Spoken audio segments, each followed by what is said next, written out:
morning, YouTube. Welcome back to my channel, JPM.Cuisine. Today for you, I have a very special unboxing. It's of the MTH-80, the chef knife by MAC or MAC. Now, I remember seeing this knife become very popular, especially during the Food Network days or the early Food Network days. We started to see more of the MAC knife use, okay? And so a couple subscribers reached out and asked me to review the professional or the MAC brand knife, and I picked the hollow edge chef's knife, the one that seems to be one of the more popular ones. This is the one with the bolster as opposed to no bolster at all. So let's go ahead and get into this. So with the MAC knife, this is the Mighty MAC. Let me go ahead and move this out. So you get some cleaning instructions, you get a little paper sheath, and you get the cardboard box with textured outside on it. Let's go ahead and get into the weight of it. So we've got a very short handle on it, feels very short. Let's get the weight. We're looking at 195 grams. It is a pocket wood handle. The overall length, let's see, from the tip to the handle, we're looking at about 12 3/4 inches, almost 13 inches. It is an 8-inch blade. And let's go ahead and get some measurements on it. Okay, for the spine itself, I believe it said 2.5 millimeter. So I take the measurement from the heel, and we're looking at, on my calipers, just a little bit under 2. This is typically where it's the thickest. 1.91 here. If you have a middle measurement, 2.04, 2.3, 2.45, 2.3, so about 2.3. So it thins out towards the spine here a lot, quite a bit actually. Put this taper in. That's very unique. I never thought it would do that. Usually they're thicker at the spine. 2.04, and then at the very tip we have one a little bit under a millimeter. Okay, so measuring from the spine to the heel in millimeters. Let's go ahead and get that. We're looking at about 48.45, almost 48.5 millimeters there. And let's get a thickness of the edge. Looking at 0.7, a little bit closer, 0.3 at the blade. Okay, 0.6 near the tip, and 0.3 at the blade. So we got a consistent edge at the blade thickness, 0.3. It is a very thin, a very short pocket wood handle, and I think these retail for about what is it, almost $150 for the MAC MTH-80. The other option doesn't have the bolster on it. It's just the handle all the way to the edge of the knife. Let's go ahead and get the balance.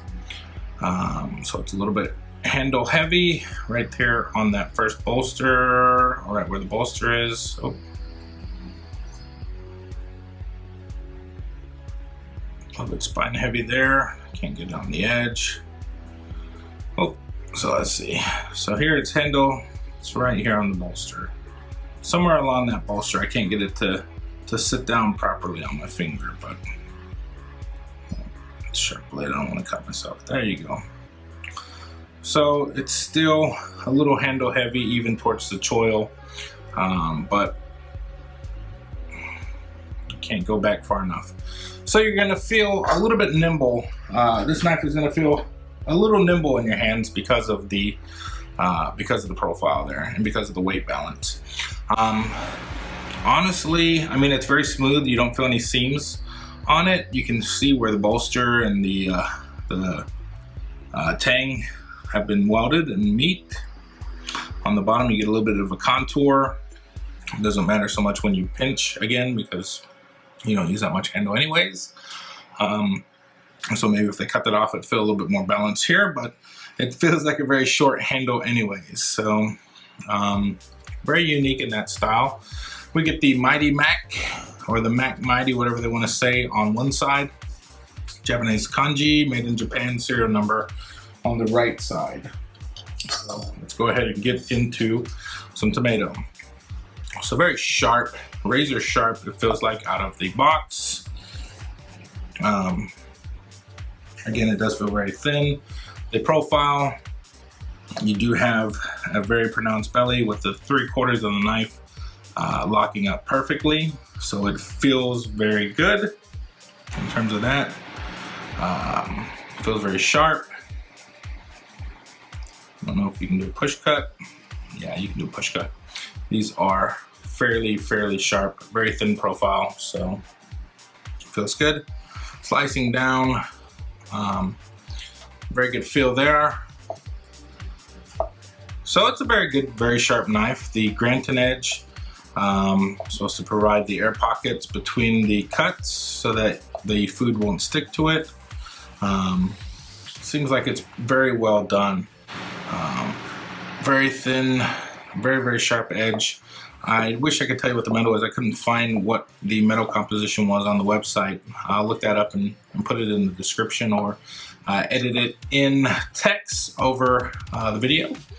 But it feels fairly good.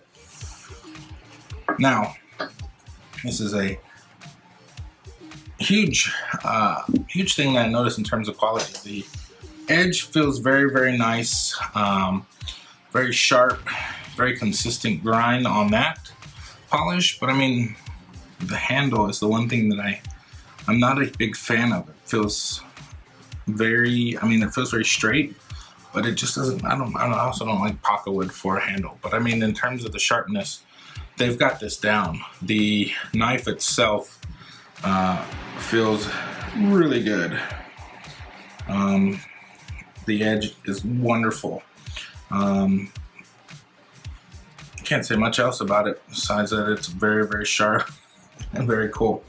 I like the way that this knife cuts.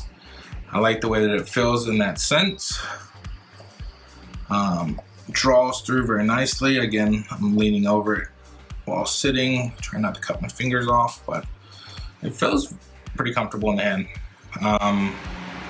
Cutting wise, there's not a lot of polishing here. There's definitely no polishing here, so the edge is gonna feel sharp. So as you're using it, especially if you use a pinch grip, my middle finger is hugging here a lot, and these edges are extremely sharp. I wish they rounded them off a bit because it would feel a little bit better in hand, especially prolonged use. And the same thing for this edge right here. That's gonna create hot spots and you're gonna get a callus cutting there. It is sharp though. So if you are cutting, it isn't gonna take much effort to cut. I just don't know if you're gonna be able to maintain that edge, and for the duration of cutting, if you're not going to automatically apply more pressure depending on what you're doing.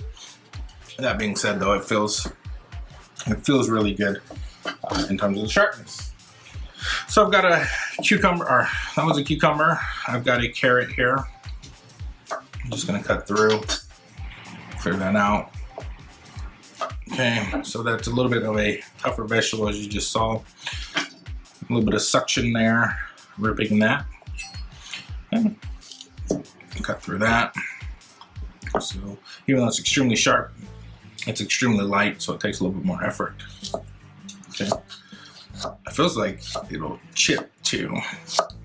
So if you guys use this knife a lot and you know how it performs, I'm curious to know what your thoughts are in terms of the thinness of the edge and overall durability. It feels, I love the way that it's sharp, but I don't know if I will be too hard on this knife in terms of use that I might cause it to chip or roll over or something.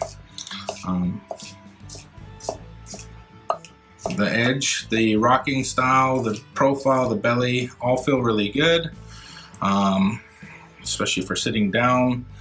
I feel a lot of control over this knife. This actually feels like a really good knife. It'd be a perfect knife if they just polished that.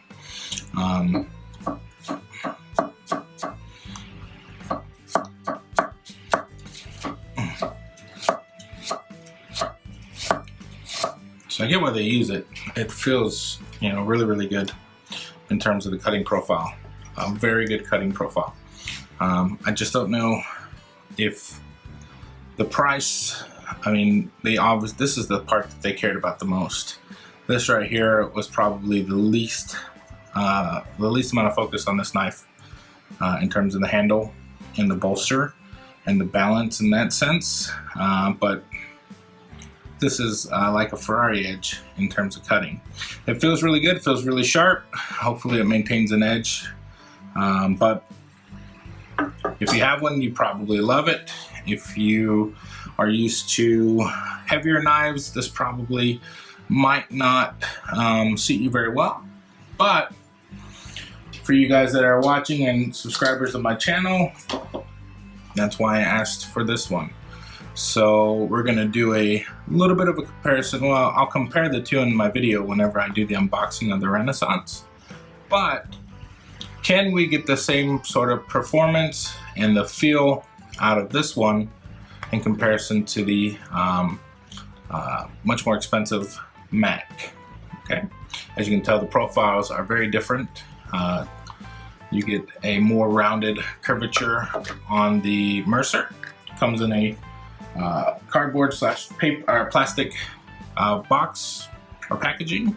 This one comes in a cardboard box, but this has pocket wood versus the Delrin handle that's going to last a lifetime on the Mercer. This right here is the pocket wood, so be prepared for some expansion and contraction whenever you get it wet and wash it. Again, never put them in the dishwasher. Always dry them by hand, and for me, I always hang them up.